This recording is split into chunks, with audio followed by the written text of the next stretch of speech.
It's been several days since I've done anything with this. I just got done hooking up some high voltage wiring because I had to go get another twist lock to plug in over there. They're all being used. High voltage going in, VFD powered up. The IPM module powered up for the fans. Nothing blew up, so that's always good. Fans are running, and I think I just need to adjust my fan speed for the off. See, it's on standby, so I just need to change my minimum fan speed probably slightly. So we're going to go into the menu here. Here we go. And we're going to go to the F minimum for my fan minimum. Just bump it down a little bit. I think 65 is what I wound up doing on the other one. So let me set my minimum to 65 and the fan should stop. And then we're going to save to the EEPROM, which means next time it boots up, it'll be there. And those fans should be coming to a stop now.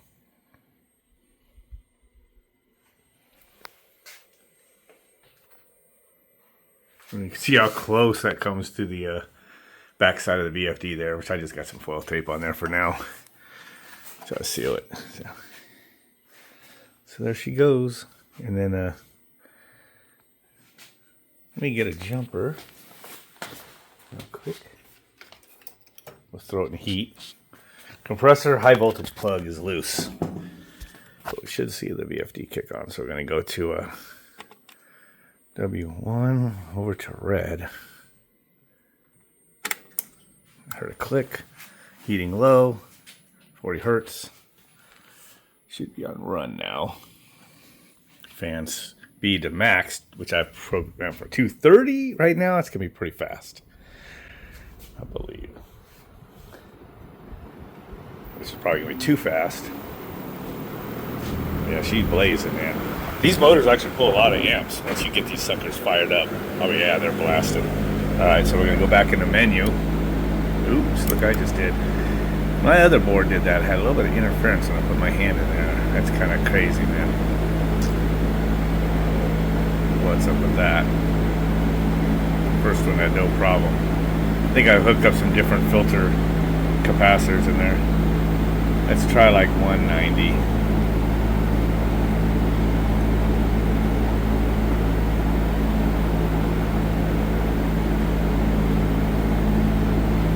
Let's save that. Oh, actually that glitch is normal. Because I think when I first go in the menu, I have it reinitializing the LCD. So that might have been not special.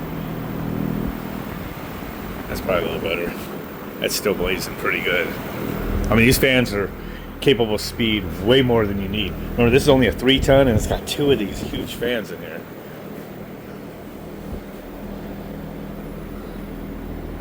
So for now, I'll go ahead and kick it down a little bit more.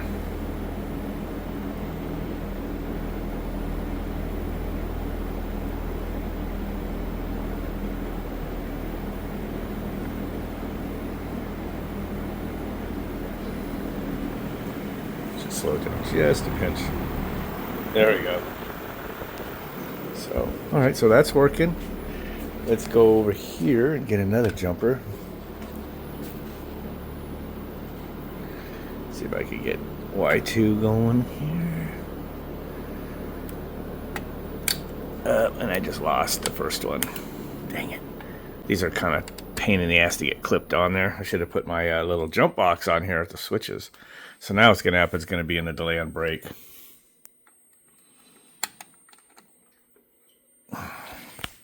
Which I can bypass because I have little shortcuts in my programming. So that button, there we go. 2, 1. It's going to start up.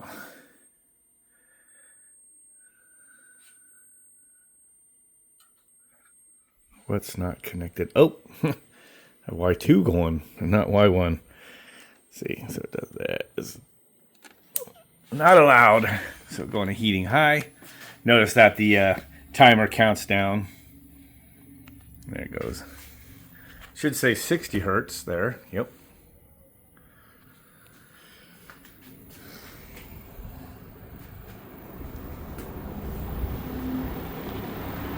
And it went up to the max speed setting of 180. So now, let me get my jump box out so we could do this with style. Kick the reversing valve on. I have that on G. I should be able to go like this. And I think I need to put filter capacitors on there. I don't know what's going on with that. I found a little glitch in the system. So it's on heat and on high. You have to use it 60. Notice there's no fan. It's because the I just noticed something. Liquid line. It looks like it's not a 10K thermistor here. I just stuck in the line there. You see now I went up to 250, so it went right up to max speed, which is how I have it programmed. To shoot right up if it gets too hot, too quick. Other than that, it just kind of adjusts, you know, slowly as the liquid line warms up. This ain't liquid line. I have these reversed actually. So this one needs to be the liquid line. And this one needs to be the defrost one. Which, now it says 13 over the 14. It's wrong. See how it's cool? The liquid line now is showing, you know, 67, which is too cool, so it's slowing the fan down automatically. Alright, just rub my hands together to kind of warm that up a little bit. Come on. There it goes. Fan speed's starting to go up. There she goes. Must have it set for like 80 or so. I can't remember now. Or 90 something, I mean. But anyway, you kind of get the idea. I've already showed this on the other one. So this liquid line goes right here. And that's what controls the fan in cooling mode.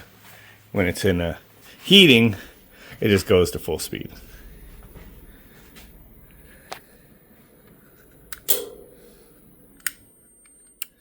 So I gotta add some filter caps on here. I don't know what's going on, but it's got a little bit of issues that I did not have on the other one. But this board I built a little bit after the other one, so I don't think I got the same capacitors on there. But it should work because it's identical. You hear the reversing valve did click when I switched it to cooling and fans modulating the way it should be. Turn the reversing valve off. Like I said, put heat on again. Since it restarted the processor, that heat counters start over at 90 minutes. That's your defrost interval. Usually you don't see it, but that's what it's doing inside your microprocessors on pretty much most time and temperature defrost boards. So that's on. And with as cold as that is, that counts down. Can't remember if I kept a test thing in there not to knock that down or not. Doesn't look like it. But I could put that code in there to pull it. Well, I did. But 2 buttons does it. 2, 1, 0. It's just spaz and it clicks that reversing valve, I think. Oh, what do I have the defrost thermistor set for? It just started the timer over. D set 18. Probably should have kicked it in. I might have had a weird differential in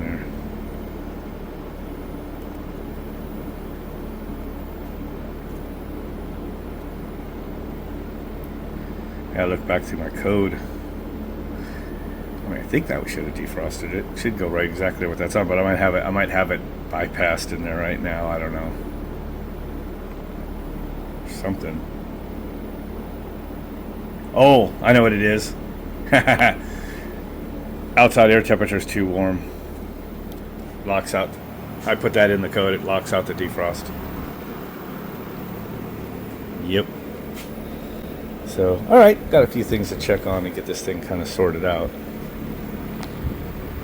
So it's been a few days now since I put all this back together.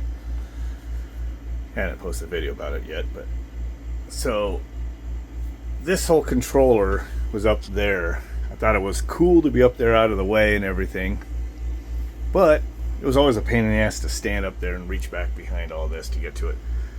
So I took it apart, put it down here, and I actually gutted this controller that I had in here that I've been using for several years now. It was actually acting up after messing around, and I think I like cracked a solder joint on it. So I was like, oops. So I took one of my extra microprocessors boards that I had made. It's the same boards, the spare one is what I'm using in my heat pumps. Put a different program into it. I thought that'd be cool. It's got built-in relays, everything. I'll use it on this. But I was getting a lot of random like interference issues that was causing a reset on that.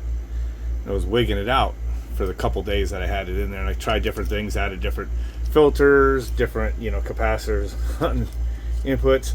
I found that some of my inputs were, or some of my port pins that I wasn't using was left as inputs, so I changed those to outputs. That didn't fix it. So I wound up taking this one, the one that I made on my CNC machine, my little baby CNC machine, and had made that board myself. I kind of checked some solder joints, and it looked like I got it fixed. So it's been up and running for a good 4 or 5 days now with no problem. So I think at this point I'm just going to leave that one in there. It's working, whatever, and then I won't have to use up one of these boards. I can have another one as a backup for that. Since I smoked one of them, here's another. I have one more also that's been untouched. Doesn't have the final components put on it or anything. Anyway, so then I've been working on this some more, and I didn't notice it with the other one I already have running out there, but maybe it will have an issue, I don't know. But I noticed when I was switching modes from heat to cool and I was cycling the reversing valve and whatnot, it was causing this thing to like reset sometimes, do a little scrambling on the LCD. I'll power it up so you can see it. So when you see that the normally closed relay powered up that reversing valve as soon as I powered it up. So if I put it in cooling, the first time it's in cooling, there, it turns off the reversing valve and it starts cooling. So right there, mainly, I kept getting like glitches, and then it would reset, and then it would go right back to what it was doing. I'm like, that's weird. Anyway, I got done changing some stuff on here, and I just realized that one setting in there, I actually saw someone mention in a forum that the brownout thing, to where it resets the processor when you have a brownout or something, that could cause more problems than that thing as a benefit. So I don't know, I just went and changed that in the configuration for the processor, and then now it's not glitching at all. So, and it was like doing it almost every time. I'm gonna leave this on for cool.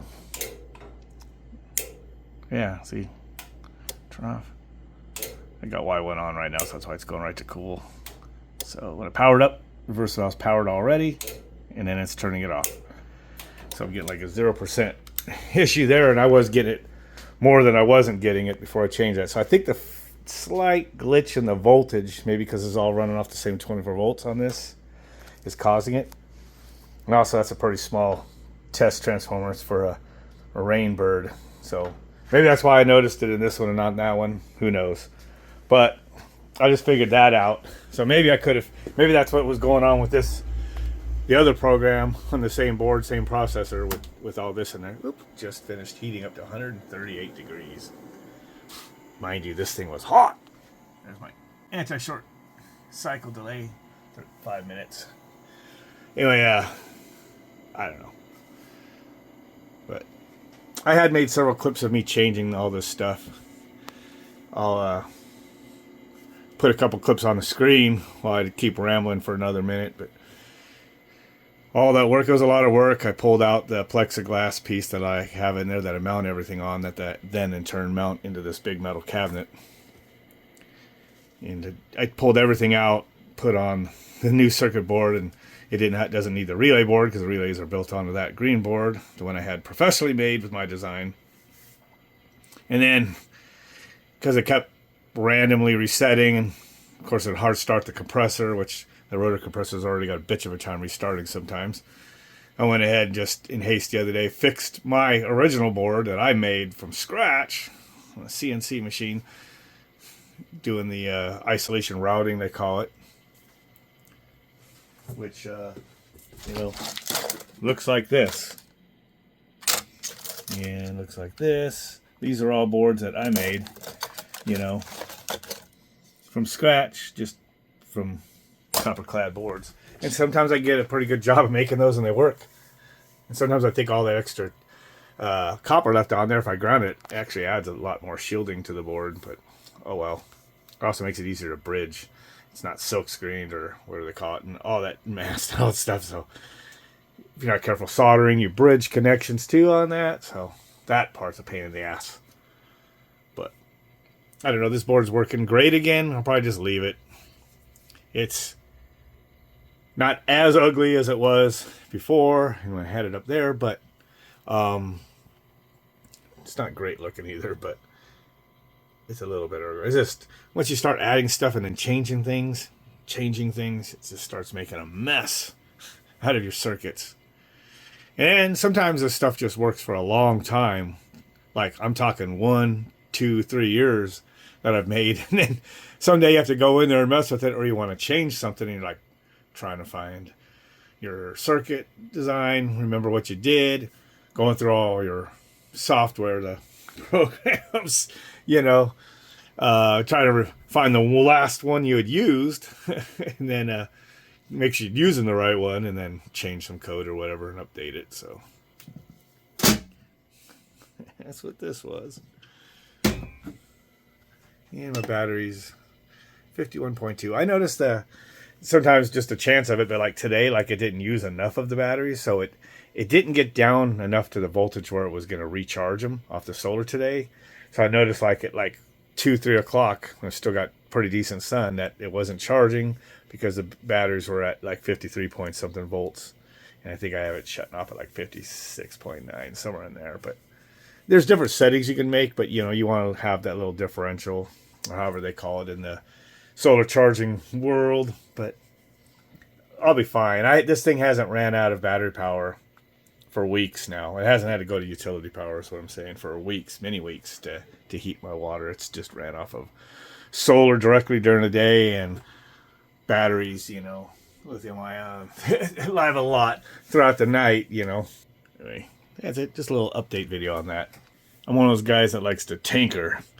I've always been like a tinkerer. Some people are real good at planning stuff and wait until they have everything they need and a lot of planning, and then they want to do it, just do it once. I'm the kind of guy that can't wait. I'm impatient. It's already bad enough that I bounce and don't finish projects, but I just do stuff off the cuff. And a lot of times I have to change things, but that's also what teaches myself, I guess. And I heard that, some of the old time guys like Tesla, so that's kind of like how they were. They would just play with things and tinker and tinker and tinker, And that's how they taught themselves. So maybe, that's kind of angle, I guess, I have when it comes to electronics. But it's getting to the point in this laboratory that this is a mess. So right now I'm just trying to get stuff done. I didn't want to have to mess with that this last week, but I did. Now that's working again. I'm trying to get these ACs done. So I did the one, which you guys seen is already up and running. It heated the last couple of weeks of heat we needed, and we haven't needed anything for a little bit. But summer will come fast. Everybody knows it. And as soon as we get into April, my family's demanding the AC on whenever we get those warm days. It hits like in the 80s. They think they're going to die. Need to get the air handler up there converted for our 410. We have some plans for that. We're using the old air handler just to see. We then get this unit soldered in place and hooked up. And hopefully this one will be running for my downstairs unit. And I'll have 2 of these, the twins, as I'm calling them. Frankenstein's twin slender heat pump, whatever you want to call them, creations with regular scroll compressors. Anyway, I guess that'll be it for now. Until the next update, don't forget to like, share, subscribe, comment, whatever. Catch you guys later.